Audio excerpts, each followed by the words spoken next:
โซคืออายบอกไว้ก่อนเด้อบ่ย่านไผเพราะหัวใจฮักเจ้าเต็มร้อยข่าวคนมีตังลอยหลังหอบเงินมาอ่อยทิ้งวันใจจนขาลอยแต่สู้บ่ถอยดอกนาบ่ผิดหวังอายสู้ทุกทางเต็มที่ถึงตอนนี้เงินบ่มี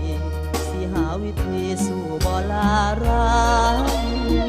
เพราะอายมาก่อนฮอดหนาวฮักเจ้าบ่จางเขามาด้วยมากกะตัง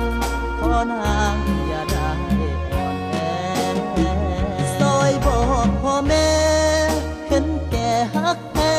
เราด้วยฐานะอายบ่อำนวยให้ช่วยยืดเวลาให้แน่หากเจ้าจริงใจอายก็จริงจังบ่มีทางแพ้ยังเห็นลู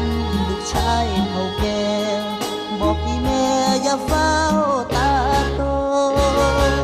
หน้าโลโลผู้บ่าวโลโซคืออายอยากแต่น้องโดนเงินฉุดไปลืมหัวใจผู้ชายหน้าโลอายสู้สึกรักแบกนับหนักเขาหลายกิโลแต่ถ้าหากยังตั้งโจโกผู้บ่าวหน้าโลสิขอโซตาย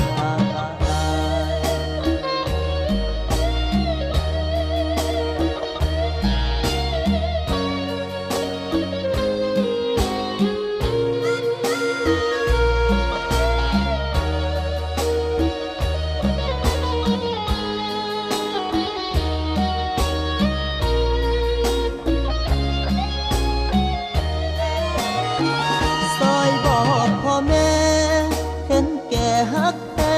เราด้วยทางละอายบ่อำนวย